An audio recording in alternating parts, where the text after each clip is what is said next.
Welcome to this edition of Uncork Your Mind. In this episode, I sit down with winemaker Carla Tiago of Kopke Port in Portugal. But I was in New York City when I was talking to her. I was thrilled. I had the opportunity to sit with her and interview her after tasting her ports. Kopke is the oldest port producer in Portugal, and here's our little chat. Welcome to Uncork Your Mind, where we take the intimidation out of wine with your host, Debbie Giaquindo, the Hudson Valley wine goddess. All right.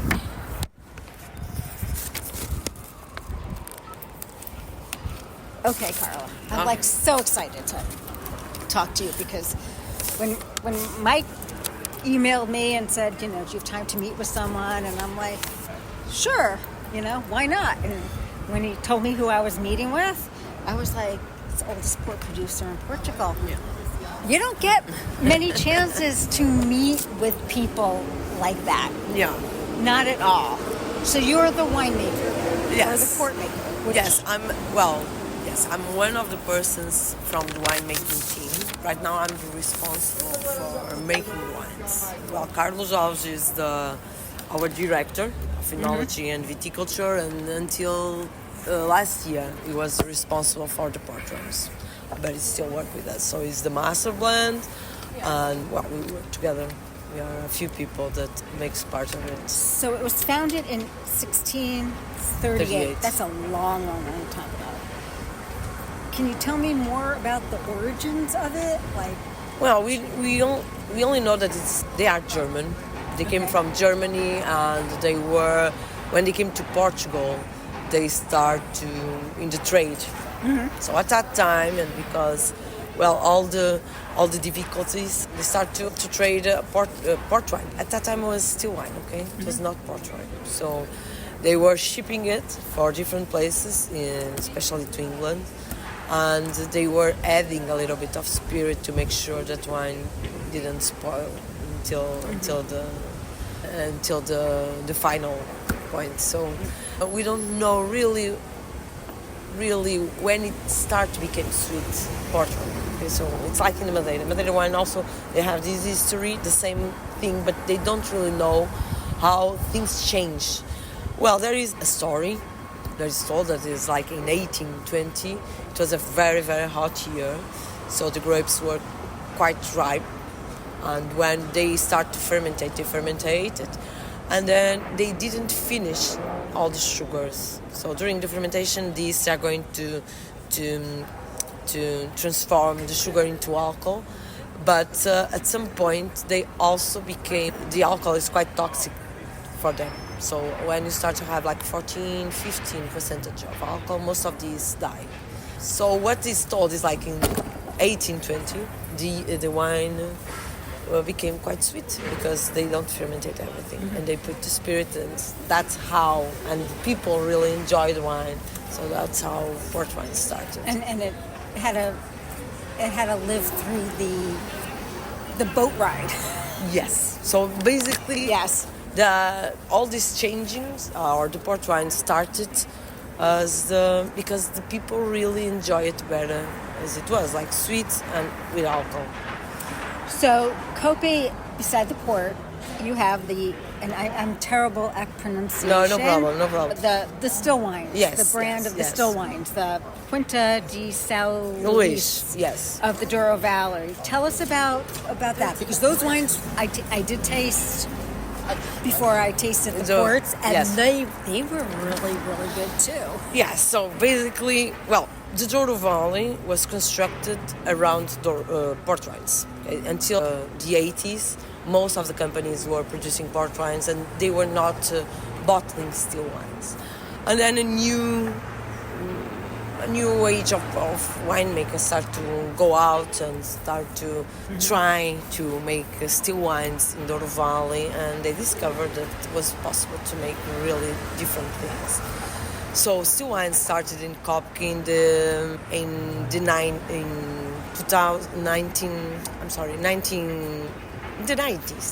in 1990, around that, okay?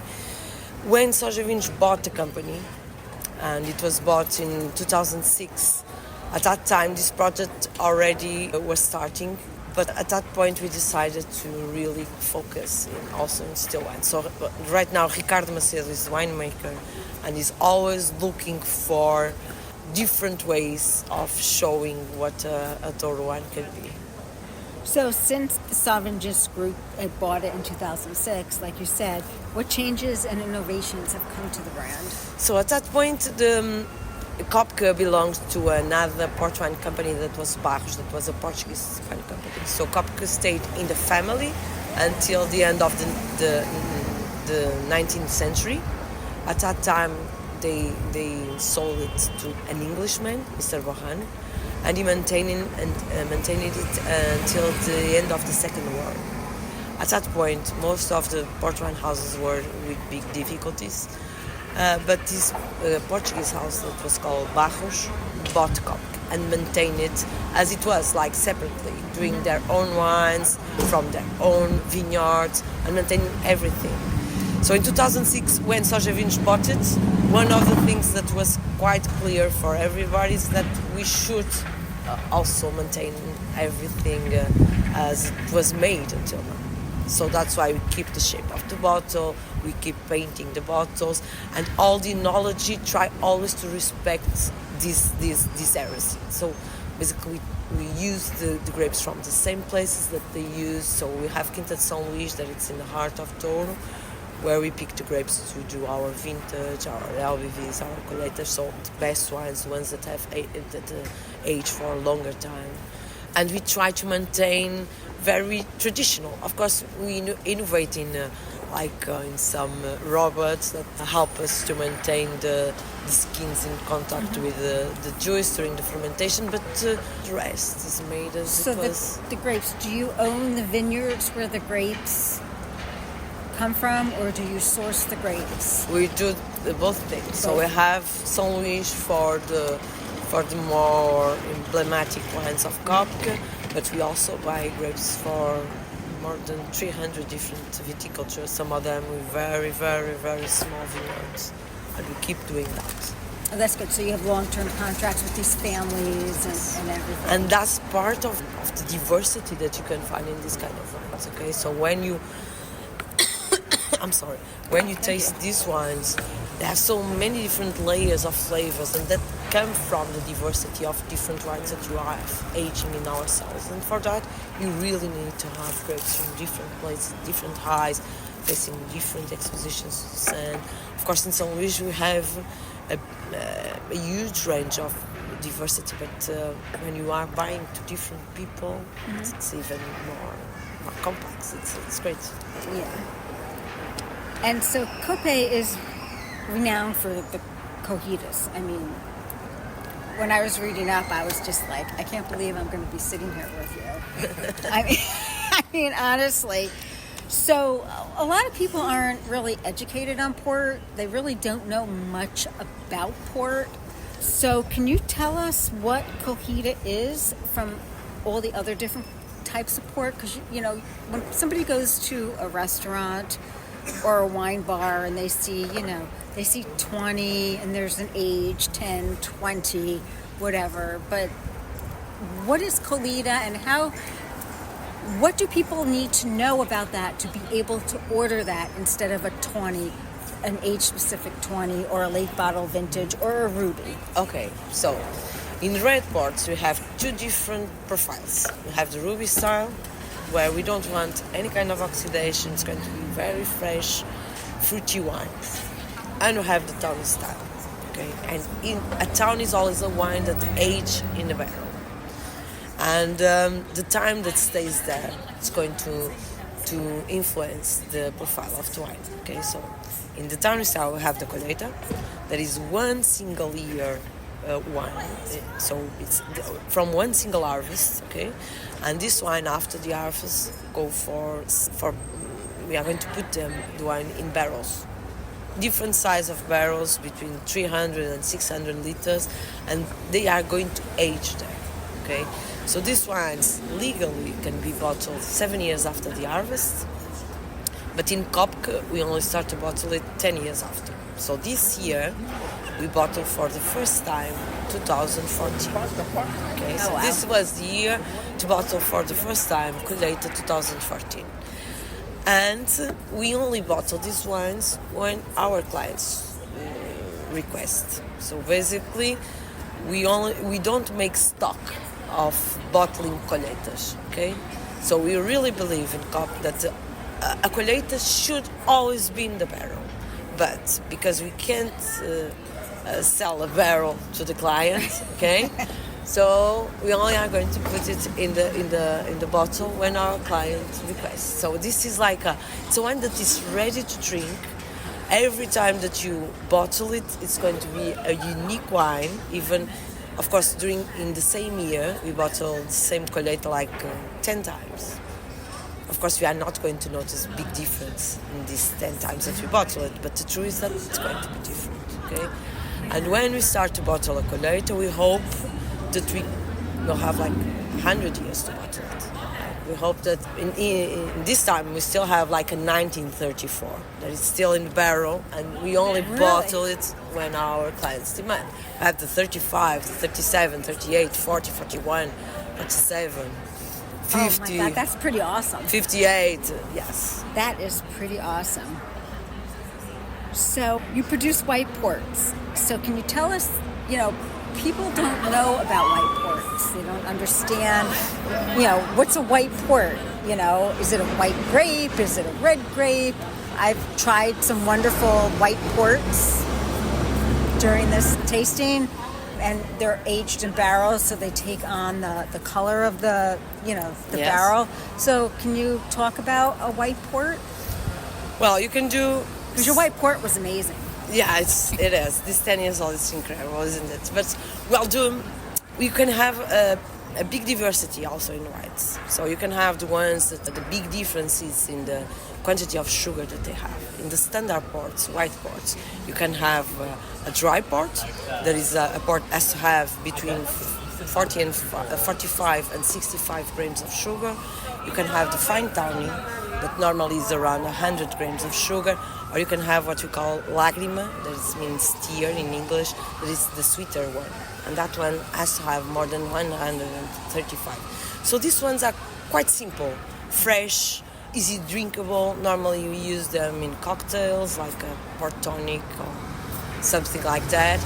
And then you have the whites that you age in barrels. And most of the houses were not used to age white ports in barrels. There are some of them that also have good and beautiful whites aged in barrels. But for Kopke, it was something that when the profile was created by the Institute, and this was in 2008, when they created 10, 20, 30 and 40 years old white, at that time Kopke already had wines aged enough to produce this. Right? So this is quite an honor. It's something like in this house, they always believed that the ports should age in the barrels. It's a very Portuguese style. Okay, so you have the ruby style. Well, it's Portuguese. Yes, it is. It needs to but be. in Port wine, you have the English houses and the Portuguese houses. Yeah. And the English houses are more known for the ruby style. They are also much more pragmatic. Because I think people think white port, they're going to get a white. No, this You is. know what I'm saying? A white, This is a port. A port that's white, and they don't expect when it's poured that it's going to have color to it. Yes, it depends. So you can have I both. think there's an education part of that. Yes, and that this needs is to go on. And this is something that we really need to do. We must put people tasting these kind of wines. There are so many different flavors, so many different ways of having them and moments to have them, and people have to try it. I think this is the only thing that I ask is try it. Yeah, you got to try it. The challenge is try this with food. Why not? Once a while. And can you talk a little bit about the whole production of creating a port wine? Because it's not like you're creating a red still wine and the grapes come in, they get pressed, you age them. There's a lot more that goes into it, along with the, the whole ratings of the vineyards and the soils. All these grapes that we use must come from Douro Valley. And the Douro Valley is a huge extent of plants with different kinds of altitudes, expositions to the sun, and even the weather can be quite different in all these places. So in Superior Douro it's dry, much drier than Baixo Corgo, for instance. But the truth is that everything until the 80s were made to produce port wine. So port wine was the most important wine that was produced in Douro and still is. Okay, so before we start the harvest, we have our own vineyards that we take care, and we know exactly what we have there, and we work with different farmers, like more than 300 farmers. Okay, so before the harvest we go and see how the grapes are in the field. We taste them, we pick some samples, we do all the maturation control, chemical analysis, and we start to decide where we are going to start. Normally we start with the white grapes from the regions near the river, because it's where the ripeness is faster. Okay, and then we go for the upper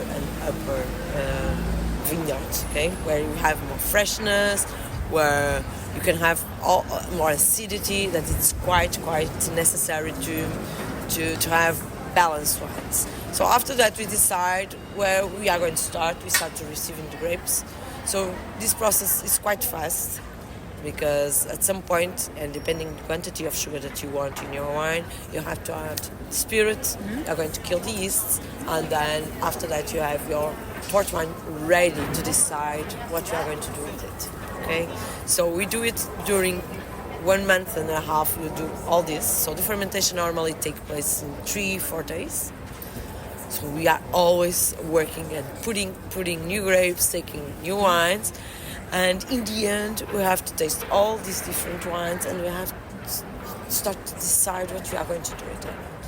So if you want a ruby style, we are going to put them like in big wood vats to guarantee that they are not going to oxidize. Okay. Sorry, you want to maintain the fruitiness of it. The ones that you are going to select for a town style, you are going to put it in barrels in different places to make sure that they are going to age in different ways with different kinds of flavors. One of the things that I think is that it's really different from the winemaking of port wine and the still wine is that most of the wines that you are producing, you are not going to drink it. Okay, so you are working with wines that several generations worked in. Okay, and you are bottling them now, and you are producing wines for the next generations to work. So this kind of looking for the future, every time that you make a blend, you have to make sure that you have wine to reproduce this wine next year, and the year after that, and after that, and after that. Okay, so it's different. It's not, you are not producing a wine that you are going to bottle that is going to be unique. No, you are part of a process, right, of several wines that are aging and wines that you are producing to age.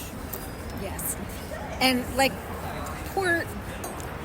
I'm a certified specialist of port or something like that. I took a course, and it was awesome. It was awesome. That's where I got my love of port, to be honest with you. But before that, I didn't know much about port. And I'm an old person. So how do you attract the younger people? Because that's the market now. I'm 61 years old. Yeah, young.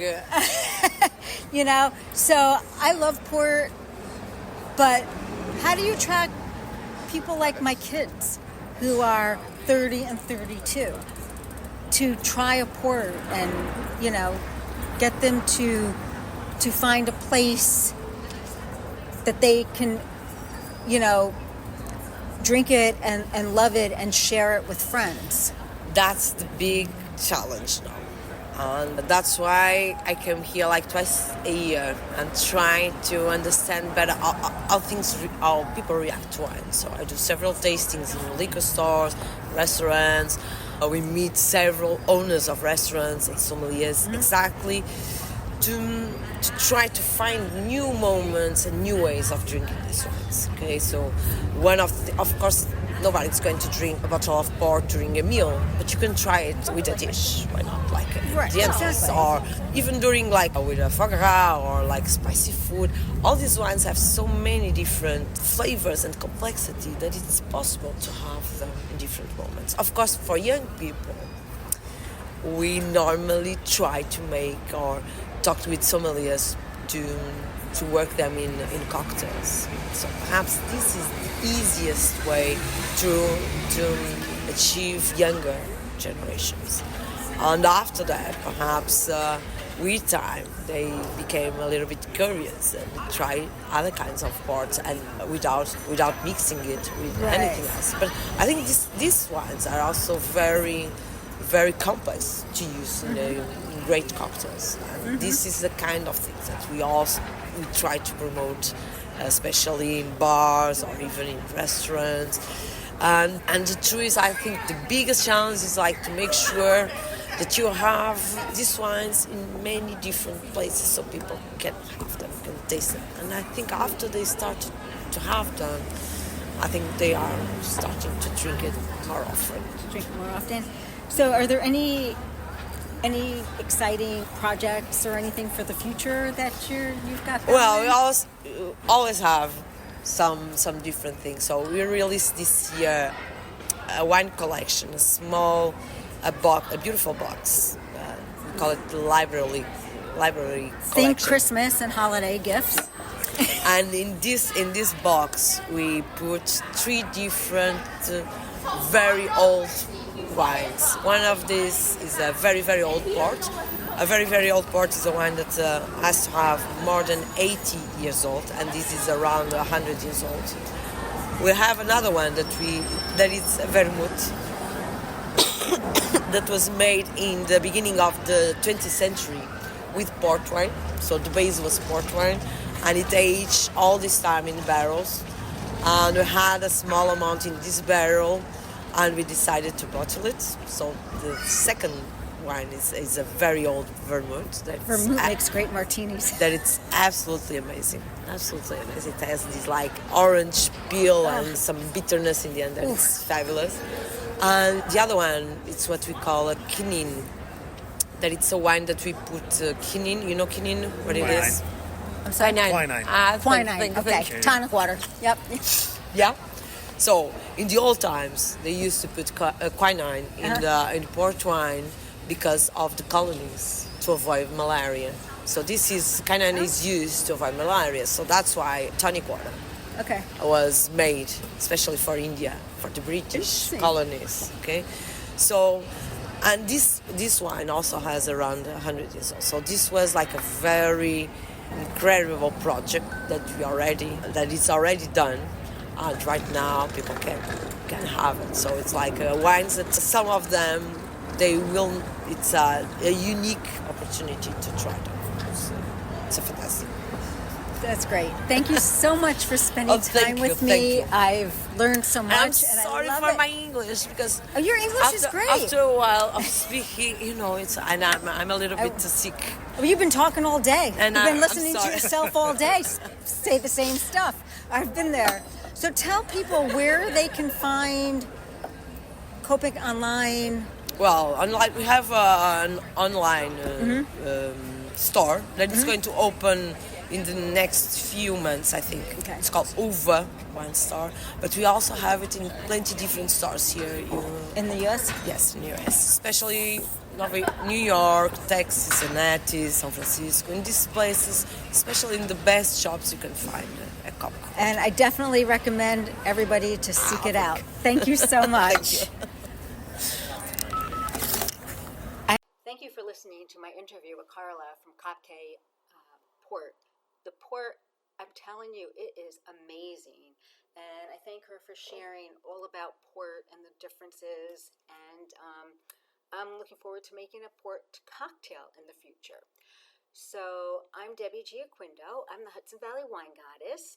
I can be found at hudsonvalleywinegoddess.com. I'm on Twitter, HV Wine Goddess. I am on Instagram, HV Wine Goddess. I am on Facebook as Hudson Valley Wine Goddess, and I'm on actually TikTok as HV Wine Goddess.